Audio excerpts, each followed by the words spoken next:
Hello and welcome to the JSA Studio. I am your host, as always, Nathan, and today I'm coming at you with a Michigan football video. Today we're going to be talking about the University of Michigan and their not at all stunning loss to the University of Washington, as well as discussing the fallout of this loss and what it means for the program going forward.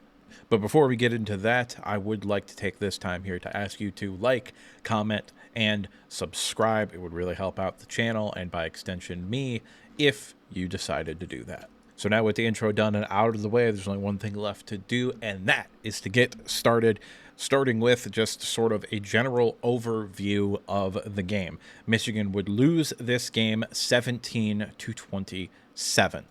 The major story of this game was, of course, the fact that Michigan could not throw the football. It did get better, slightly, with Jack Tuttle in at the quarterback position. However, he gifted Washington 10 points in what was a tied football game by fumbling, which led to a touchdown, and then throwing an interception, which led to a field goal that ended the game. For whatever reason in this game, Kalil Mullings clearly didn't have it. Donovan Edwards did. He had the big run and was more effective than Kalil Mullings on a per carry basis. All that being said, the offensive line is still very bad. The receivers are not elite, not that anybody was expecting them to be elite, and the University of Michigan does not have a quarterback capable of playing at the Power 4 level. And that's just about all that I gotta say about the game itself. If you want more in-depth discussions about each position group and what I think of them, I would like to direct you to my Texas video, where I broke down Michigan and how they looked against Texas, because nothing has changed. Texas was clearly the best team Michigan has played this year. They're probably going to win the national championship, and they could have dropped 60 on Michigan if they decided to play football for 4 quarters instead of 2. What I want to do in this section here is look at this schedule going forward and kind of talk about what each game might end up looking like. Obviously, we have the bye this week, and then we go to Champaign, Illinois to play the Illinois team. They are very good.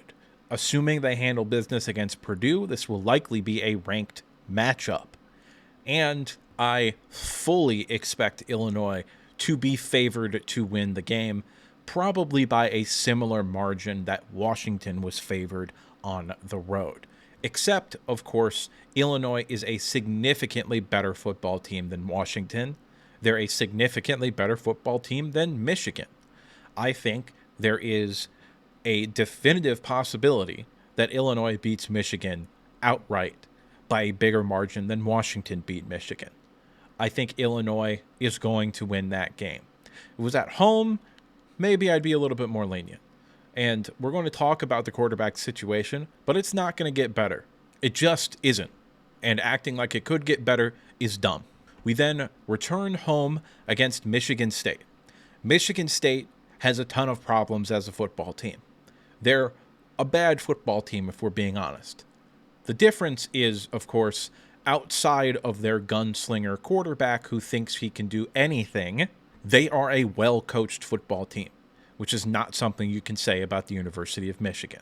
Just like I had been talking about how Washington was a game for Michigan to really be aware of on their schedule, I've also been talking about Michigan State in first-year head coach Jonathan Smith's new era. That is a football team whose entire season is hinging on if they beat Michigan or not. If they beat Michigan, you've got a solid chance at making a bowl game, and you're also going to be able to say going forward, hey, we beat Michigan, so we can do it again. It'll be good PR for Coach Smith, and that fan base will be very, very happy. I think, just like Michigan lost to Washington, which I correctly predicted weeks before the game actually happened, I think Michigan's going to lose to Michigan State. I think Michigan State is going to have more of a reason to play. I think they're more disciplined. And I'm going to drop a truth bomb here for some of you Michigan fans. They have more all-around talent than this football team does. The offensive lines, comparing both of these teams here real quick, offensive lines, both horrible. Nobody gets an advantage. Give Michigan a slight advantage at the running back position. Michigan State has a slight advantage at the wide receiver position. Michigan an advantage at the tight end position. Michigan State an advantage at the quarterback position. Defensively, Michigan wins the D-line. Michigan State wins the linebackers and the secondary. Even though Will Johnson is still very, very good, the rest of the secondary has been either remarkably inconsistent, in the case of Zeke Berry and Jair Hill, or flat out bad, like every other player not named Will Johnson. Michigan State's secondary, meanwhile, I think is actually playing like a cohesive unit and is pretty solid. It's not good. I wouldn't even quantify it as average. It's still kind of bad. But Michigan's secondary is a goddamn disaster, being held together by maybe the best player in all of college football in Will Johnson. I think there's a real possibility Michigan State wins that game. Oregon, no discussion. They're going to win by multiple touchdowns. That's not going to be a competitive game at all. Indiana, I think that's the same thing. I think Indiana's going to win by multiple touchdowns. And say what you want to about Northwestern, but that is not a team that is going to beat themselves. And that game might look a lot like the Minnesota game. I think Minnesota and Northwestern are similar caliber of teams this year. And Michigan should have lost to Minnesota. Everybody's been circling that game being like, oh, okay, we're going to win that game. I don't know if we're going to win that game. Genuinely, I don't. Because Northwestern is a well-coached football team. And Michigan isn't. And when you aren't a well-coached football team, you can lose every game on your schedule. And Ohio State will be a beatdown. They're going to get revenge for the past 3 years. It is what it is. If you go on Twitter, which I won't for the next week after that, you'll get a bunch of you cheated, you're a bunch of cheaters. This is what happens when you don't cheat. The world is back to being normal, which is a dumb take, and I don't give a fuck about really at all. But I don't want to deal with it, so I'll probably just avoid Twitter for a couple of days. But if you guys think this is rock bottom, you are going to be sorely mistaken. Sorely, sorely mistaken. This is a team that's best case scenario is probably 7-5. And that is flat out and straight up unacceptable on a team that might have, when it's all said and done, 6 or 7 first-round picks. And by the way, what I mean by that is not necessarily just this year. They might have 5 this year alone. And then guys like Jair Hill, who is still a phenomenally physically talented player, and Derek Moore are both players that I think, if coached properly, could end up in the first-round discussion. Now, they're going to have to transfer out of the University of Michigan in order to get that quality coaching that they're going to need to get into that discussion.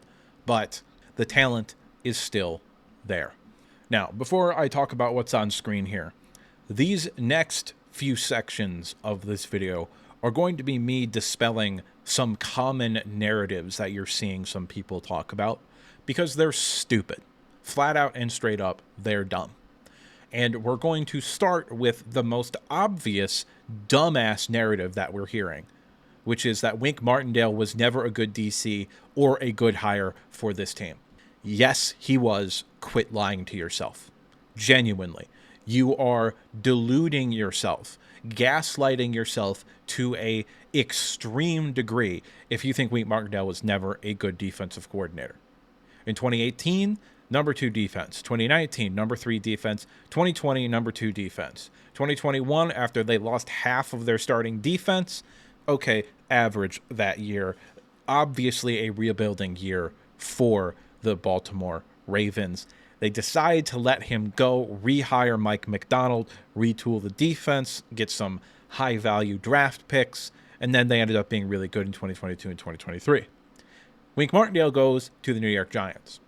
The New York Giants had the worst roster in the NFL in 2022, and he fielded a respectable defense. The next year, they stayed the same, and he didn't field a respectable defense. He got fired because the head coach should have gotten fired, but he fired both his coordinators to save his job. If Wink Martindale had not come to the University of Michigan to be a defensive coordinator, he probably would have sat out a year and then been an NFL defensive coordinator next year. But instead, the University of Michigan went out and said, hey, do you want to make $2.5 million? Then come on down to Ann Arbor. In retrospect, is this a bad hire?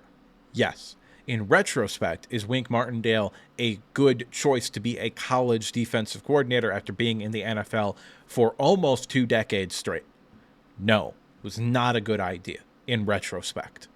However, it was not a horrible idea to bring the guy that practically created this scheme in to run the defense.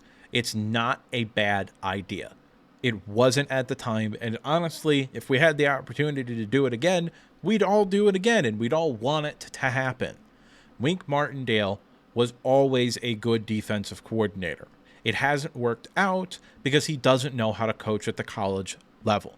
The fact of the matter is, if he was coaching an NFL defense that could play man coverage and there wasn't a difference in talent at every place, the defense and the schemes and the plays that he's running would work a lot better. When I talked about him in my coaching video, I assumed, which, you know what they say about assuming, but I assumed that he was going to be able to readjust his scheme a little bit and run it like the way Jesse Minter did, where honestly they didn't blitz a whole lot because they didn't need to, because the front 4 defensive linemen were so good. They didn't need to blitz. Another thing that Minter never did was blitz on 3rd and 10 plus. He basically never did it. And if he did, it was probably just one extra runner. Okay? So I don't understand a lot of his play calls. I don't know why he's doing some of the things that he's doing, but he's clearly not a good defensive coach right now. And it was, in retrospect, a bad hire. But I'm not going to let people sit here and act like this wasn't a good hire on paper. It was a good hire on paper. Moving on to the second narrative that I want to dispel. Ward Manuel let Jim Harbaugh walk. No, he didn't. Everyone and their grandmother knew that Jim Harbaugh was leaving after the University of Michigan national championship game. Everybody knew he was gone. We've been talking about it since October that he was going to go to the Chargers. Everybody knew that it happened. It was a done deal. There was never anything different that was going to happen. And anybody pretending that there was a chance he was going to return to Michigan was fucking stupid. And I wasn't one of those people. You can go back and watch my goddamn videos. I knew he was gone, and I acted like he was gone. Okay? What we should have done, if Ward Manuel was a real athletic director, this is what he does to Jim Harbaugh. The day you fly back to Ann Arbor for the national championship, he slaps a contract in front of Jim Harbaugh. And it doesn't even have to really be a contract. It could just be a piece of paper that says we agree to terms in theory, or something to that sense. You get him to sign a piece of paper to commit to this team to 2024 and beyond, or you act like he isn't going to come back. What you don't do is sit there with your dick in your hand, acting like you're going to be able to get him back, and then shit yourself when he decides to leave, which was obviously his plan the whole time. The Michigan coaching search should have started the Wednesday after they won the national championship, 2 days afterwards. Manuel has done plenty wrong as the athletic director. In fact, I quite genuinely believe he is the worst athletic director in the Power 4 conferences. He is awful at his job. And I can tell you for a fact that he and Jim Harbaugh did not respect each other, and they did not like each other very much either, okay? They worked together because they're both professionals, but they did not like each other. That fact, of course, has been widely reported. And the most damning part about all of that is that when those rumors were circulated, and circulating more fervently than they are now, neither one of them came out and denied it. And that's a damning statement. Like, Jim Harbaugh didn't come out and said, oh, no, me and Ward, we respect each other, we like each other, I think he's doing a good job. Jim Harbaugh didn't say that fucking once. Ward Manuel didn't come out and say, I'm with Jim Harbaugh all the way. This is our coach. He's going to be here for forever. I respect him. I think he's the best coach in college football. Ward Manuel didn't do that shit because they didn't like each other. Now, is Ward Manuel the reason Jim Harbaugh left? No. Do I think if he had a better relationship with the Michigan athletic director, could he have potentially been able to convince himself to stay? Yeah, sure.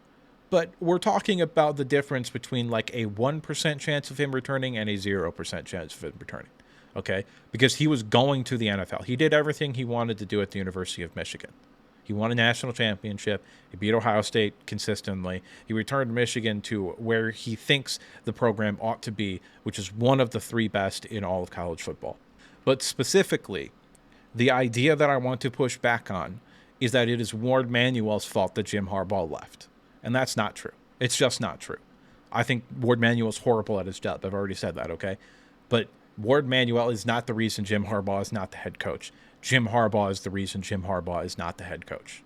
He wanted to go back to the NFL. He wanted to chase a Super Bowl. Next narrative I'm going to push back on. This was always a rebuilding year. No, it fucking wasn't. We lost so much last year that this was always going to be a rebuilding year. No, the fuck it wasn't. I've made this point several times in just about every video that I've talked about the University of Michigan on, okay? This was not a rebuilding year. Next year is a rebuilding year. This is a year where you go for the playoffs and try to win a playoff game or two. That's what this year was. Because what Michigan lost from 2023 to 2024 pales in comparison to what Michigan is going to lose from 2024 to 2025. Like I said, we're going to lose, in my opinion, 5 first-round caliber players. I think we're going to lose several other key contributors to the transfer portal because why the fuck would they stick around? And if the offensive and defensive line depth is any indication about this staff's ability to develop talent, they're going to get worse at every single position heading into next year. And this is a team that's going to struggle to make a bowl game. So next year, we're walking towards disaster. But specifically, the one thing that indicated to me, beyond a shadow of a doubt, that this was not a rebuilding year, was the fact that we started Davis Warren at the quarterback position. That was an admittance of, hey, we just need a guy that isn't going to turn over the ball and can maybe make a completion or 2 a game in order to win football games. That's what that starting the year signaled to this team. It says, we're going to compete this year, okay? If they had started Alex Orji, which is what I wanted, then that would have been different. We got to see him after 1 game and be like, oh, this guy's still a major project. At which point, Sherrone Moore then could have come out and said, oh yeah, this is effectively going to be a rebuilding year.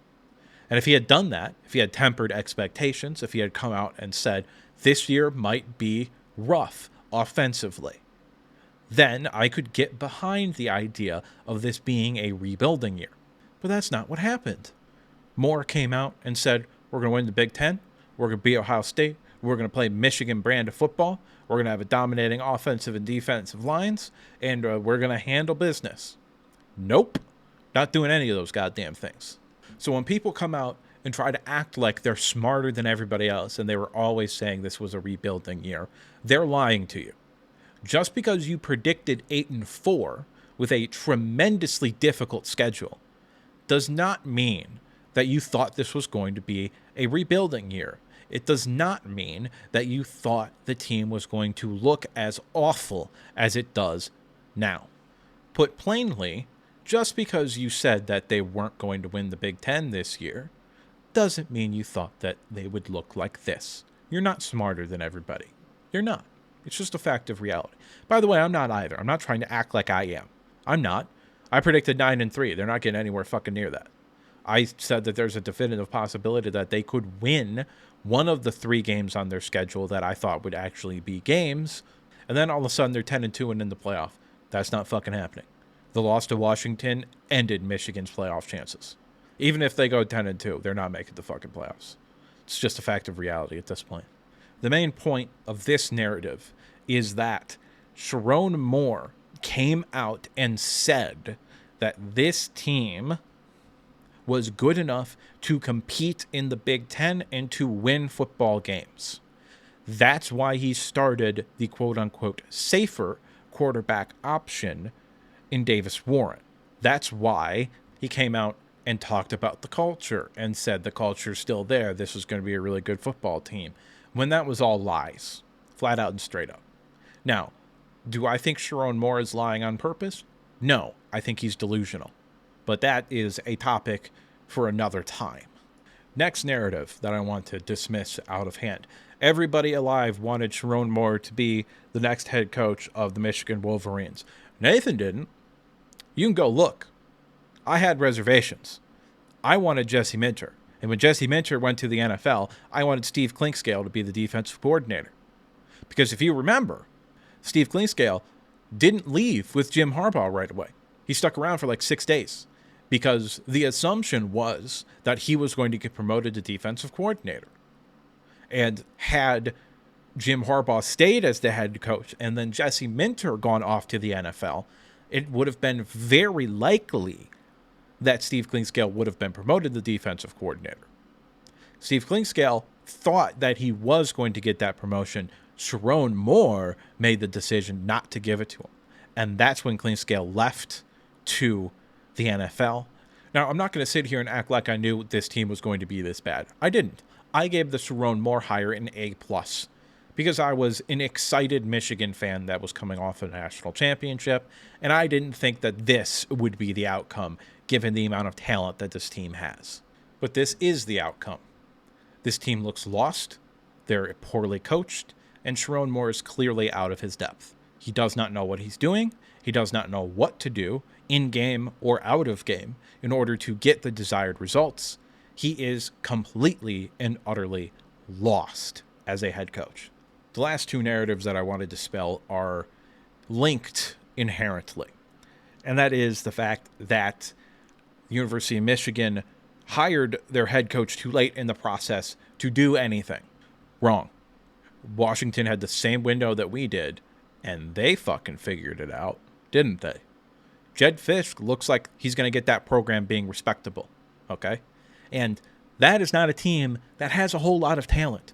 Washington lost more than Michigan did comparatively, especially to the transfer portal. They lost several players to the transfer portal. That being said, would I take Washington's position over Michigan's right now? Fuck the hell yes, I would. I would much rather be a Washington fan than a Michigan fan right now. You go back to last year, then I'd rather be a Michigan fan, okay? But we're not talking about last year. We're talking about right now. Washington's future looks significantly brighter than Michigan's. Last narrative is that Michigan lost too much to be competitive. Again, flat out and straight up not true. Michigan lost a lot. I'm not denying that. Do you want to know who else lost a lot? Georgia, Alabama. Washington lost a lot, and they just beat our dumbasses, okay? You can absolutely still win games with this roster. That's why everybody was predicting 9-3 or 10-2, okay? That's what everybody thought that this year was going to be. Acting like they lost too much to be competitive is stupid, because Washington lost just as much as us, and they're a better football team than we are. Also, just a little side note here.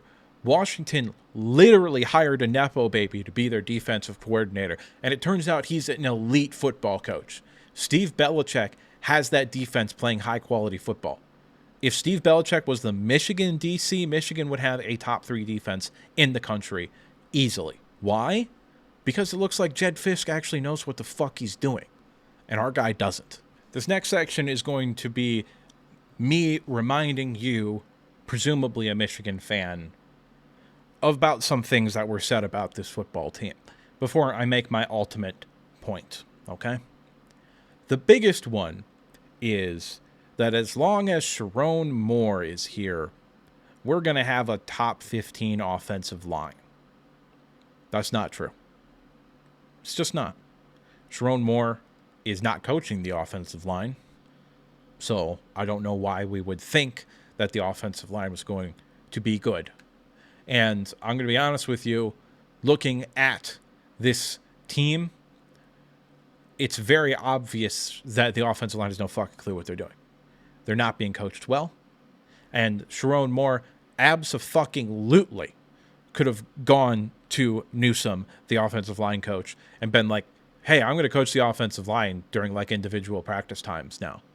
And you can sit there and we can work together and you can learn. But I'm going to take over coaching the offensive line. Because this team had a decent offensive line and a decent running game. They beat Washington. And they don't disappear in the second half against USC and Minnesota.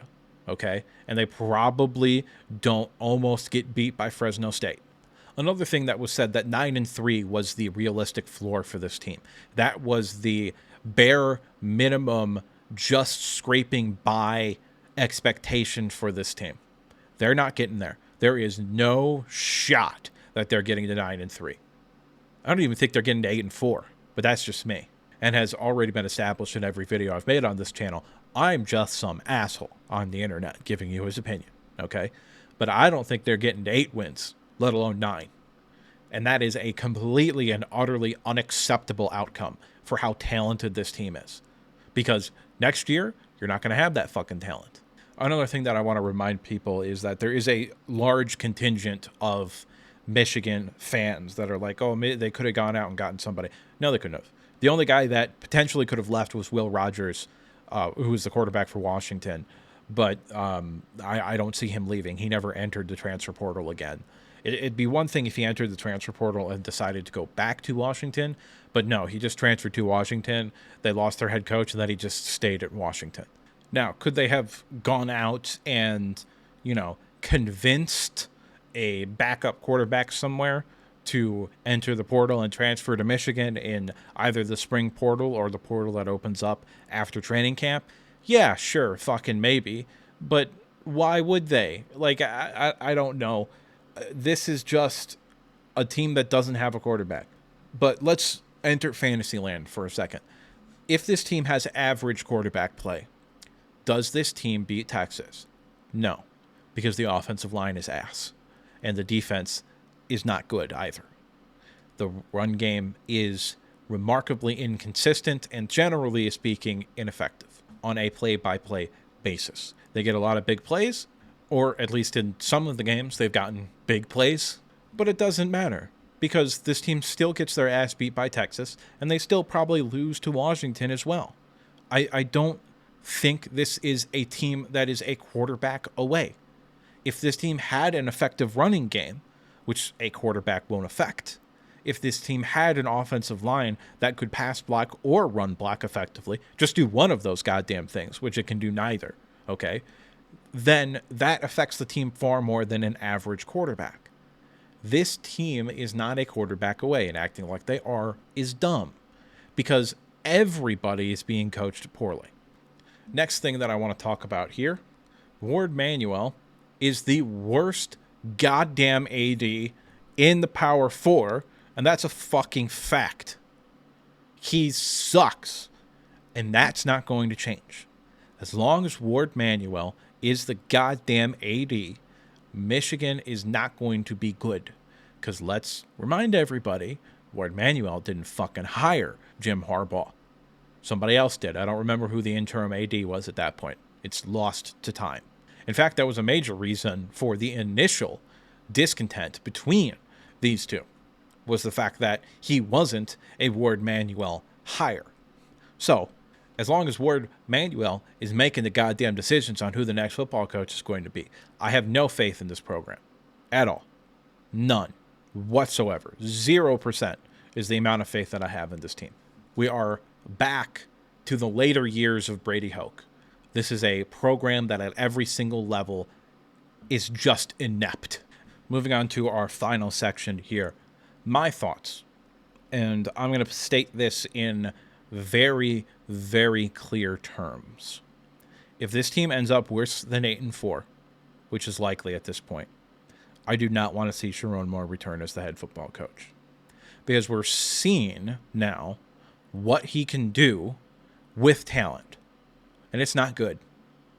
So what is he going to do next year when he doesn't have talent? It's going to be real, real bad. Now, is that realistic? No. Sharon Moore's getting at least 2 years. He's not getting fired this year. I don't care how bad it looks. If we go 4-8 and don't win another game, Sharon Moore's coming back for year 2. It's a fact of reality. He's not going to get fired this year. And let me head off some of this other shit that I know I'm going to get in this video. No, I'm not rooting against Michigan. I'm still going to root for Michigan in every goddamn game. I want them to win. Okay? I wish that Sharon Moore is going to get this shit figured out. He's not going to, though.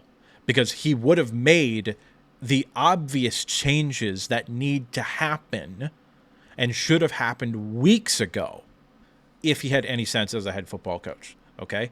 Evan Link has been the worst offensive lineman maybe in all of Division I football this year at right tackle. And guess what? He's still out there. I don't give a fuck how bad Andrew Gentry is.